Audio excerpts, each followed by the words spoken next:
नमस्कार शेतकरी मित्रांनो, जय महाराष्ट्र. तर राज्यामध्ये जर बघितलं तर जे आहे मान्सूनने मोठा पावसाचा ब्रेक घेतलेला आहे. या ठिकाणी असं पाहायला दिसत आहे. मोठ्या प्रमाणात जर बघितलं तर जे आहे पावसाचा खंड आपल्याला या ठिकाणी पाहायला मिळत आहे. काही ठिकाणी पेरण्यासुद्धा अजून चांगल्या प्रमाणात झालेल्या नाही. काही ठिकाणी झालेल्या होत्या, मात्र पावसाअभावी पुन्हा एकदा जे आहे मोठं संकट उभं राहिलेलं आहे.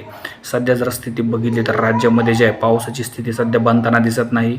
फक्त गडचिरोली आणि चंद्रपूरच्या 1-2 भागामध्ये पुढचे 1 ते 2 दिवस रिमझिम पाऊस होऊ शकतो. मात्र बाकीच्या 98% भागामध्ये कुठेही पाऊस नाही, याची सर्वांनी नोंद घ्यावी. एकंदरीत जर बघितलं तर मान्सूनने ब्रेक घेतलेला आहे. कमी दाबाचा पट्टा जो आहे तो आता हिमाचल प्रदेशच्या दरम्यान पाहायला मिळत आहे. त्या भागामध्ये मात्र जोरदार पाऊस असेल. मात्र आपल्या राज्यामध्ये कुठेही पाऊस पडणार नाही, याची सर्वांनी नोंद घ्यावी.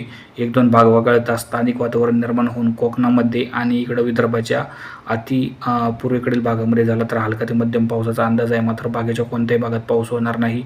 जवळपास 98% महाराष्ट्र कोरडा असेल, याची सर्वांनी नोंद घ्यावी.